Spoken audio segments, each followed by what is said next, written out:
CEO, he says it is good news for we've been doing this for over 30 years, that this is sort of a change in direction that we should all applaud. What do you think? Well, I think the CEO is not right by saying that. Uh, you need to look at the financing mechanism, what it does for the country, and the new approach, whether the new approach will do same for the country before you conclude that we have done something new, and that is the best way to go. I think by the time the CEO announced this change in policy towards financing of Cocobod, those in the finance department who engage the external parties for funding were in the thick of things discussing about how to get some funding before his announcement came. As a result of that, they have to, coil back and seek to understand what the announcement means. I'm saying this because such a shift in financing policy will only be taken by the board. It's not the CEO's duty to do that. If the board takes that decision and he announced that decision, fair enough. So I do not know the link between the policy shift to the governance of the bank. As I said, even those who negotiate on behalf of Cocobod were actually engaged in the negotiation before the announcement came. So that is the first issue. The second issue is that Cocobod doesn't have the capacity to raise all the money that is needed domestically. In fact, last year, they attempted to use the LDCs to raise money to pre-finance the cocoa season.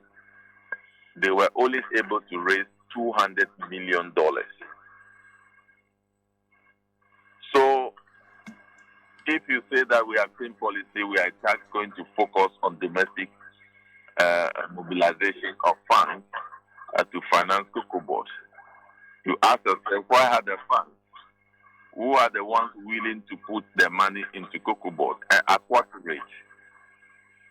See, the rate at which they even raised that $200 million from the domestic economy would just be abnormal. The cost of borrowing will be too high to bear. So I think if there should be any shift in policy, then it should be a form of changing the capital structure of Cocobod to say we are going to go 20% domestic, 80% foreign, or 50% foreign, and then about 50% in the domestic economy. Then when we borrow money because of two reasons from external partners. One, because the interest rate is so low as compared to the interest rate in the domestic economy. And it also has advantage of providing us a base to support the forest. So if you want to focus on domestic economy, it means that even if you are going to raise funding in dollars, you must allow foreigners to participate in the dollar-denominated bond that you may be issuing. And as it is now, the balance sheet of Cocobod is not strong to focus on raising money on its own. I believe you are aware the IMF is indicating that the financing structure that the Bank of Ghana put in place to salvage Cocobod, they should ensure that it is redeemed. It was just last year that Bank of Ghana has structured a DDEP for them to give them some respite. So the balance sheet of Cocobod as we speak now is not strong to shoulder lower interest rate. It's not strong to shoulder the huge volume of funding that they need to support their activity. So I think there's no pride in indicating that we are going to mobilize funds domestically alone, because you need to look at the interest cost, you need to look at the effect on the forest. Then I think that this existing structure is not too bad, because largely we operate in the derivative market, where the price of cocoa is determined ahead of the production, and we lock in those prices. So if there is volatility in prices in the market, we have already locked up a good market, a good price.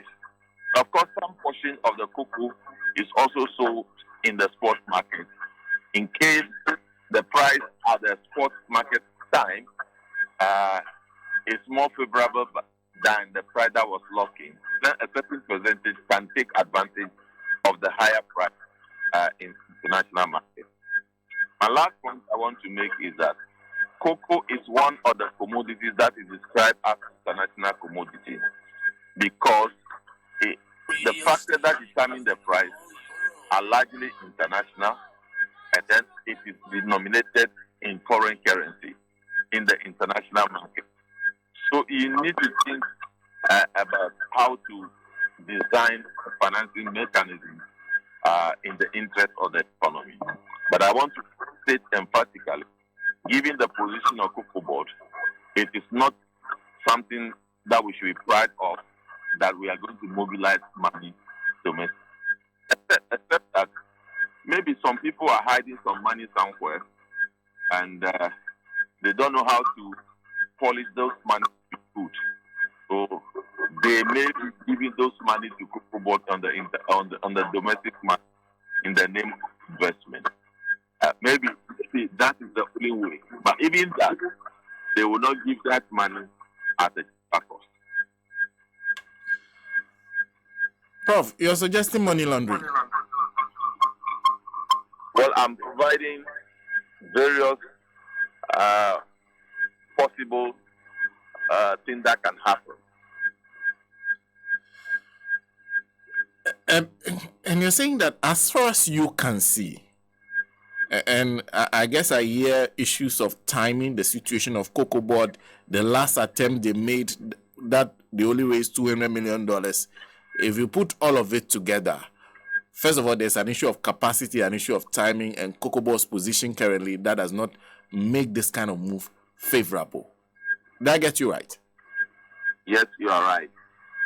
And the fourth point is that when you take this money, it gives you leverage to get a funding that is at cheaper cost to come and finance production. So you take the money before production, and that gives you some leverage. But if you are now closing the door against that kind of transaction, it means that you are taking away the advantage that Cocobod has by participating in the derivative market for cocoa. Again, you are also depriving the country of the forest cushion that it has through the syndicated loan. And we need to discuss all these things. And I believe that the proper approach is to change the structure to include raising part of the money in the domestic market and raising part of the money from external market. And nobody should delude himself that raising money from external markets is such a bad for the country. No, because it has its own advantage. Lower interest rates, giving you, some moratorium to pay. All those advantages are there, which may not be possible in the domestic market. In fact, the domestic capital market is even crashed down. The bank alone cannot do that. So we need to look at all this in the broader picture, and then trying to make it as if it's a political slogan that we are not going to finance our cocoa, as though we have the potential to finance our cocoa in the past, and we decided not to do so. Now the door is open. I do not think that is what Cocobod needs right now. And then the fact that you say you are sure that they have already, so suggesting that they have already hired consultants, people who have been doing this negotiation on our behalf, working to get Cocobod this money before this announcement was made. That's money that will be lost in paying those consultants who are doing their job. Well, I cannot speak of consultants, but I'm aware that there is a finance team in Cocobod who engages in some of these things. Perhaps some people from Ministry of Finance and Bank of Ghana are also part of the team that negotiate these things. I'm not aware of a consultant which is different from the public structure. Okay. But the point I'm making is, was it a board decision? Mm-hmm. So if it's a board decision, why was it not communicated to the team engaged with the partners negotiating for the loan? They only heard the announcement, and they have to look back and try to seek clarification to understand what is going on. Listening to him, it's clear that it's not something that he pre-planned. It's not a policy arrangement from the very beginning of the year or last year. He's saying we tried to raise the money. We also considered what the last amount we raised, the interest rates we paid. If his concern is the interest rate, would he get better here in Ghana? No, it will be worse. But that's one of the advantages of taking money from the international market. And it is the arrangement of the cocoa. It's like using the cocoa wheel as collateral to get money before the farming season, and use the money during the farming season, and then when when they buy cocoa from the farmers through the licensed buying company, then they can put on the international market to those who gave the money, and the rest will be put on the market at the spot price. That is the arrangement, and that gives respite to Cocobod. But for example, if you're going to raise bond in this country, let's say it's a semi-annual bond at the rate of about 11%, 12%, as against a lower interest rate of 6 to 8% internationally. Okay, and you are called upon to pay every 6 months the coupon.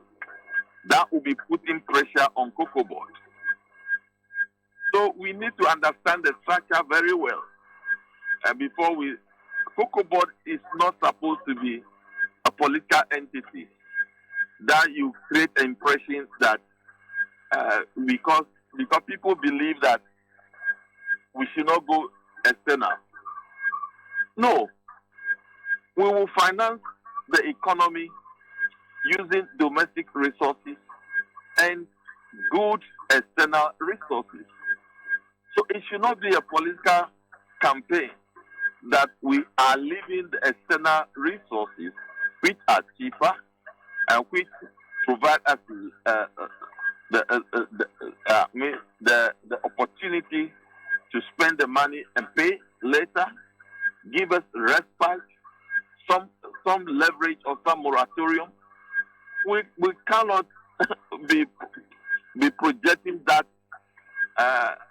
that the domestic economy, which does not provide us with all these opportunities, is better than the foreign credit. The best that can happen is to provide opportunity for the domestic economy to participate in financing cocoa and provide opportunity for the external market to continue to finance cocoa. Prof, thank you. Thank you very much for speaking to us. Thank you. Yeah, that's Professor John Gatsi, Dean of the Business School. I guess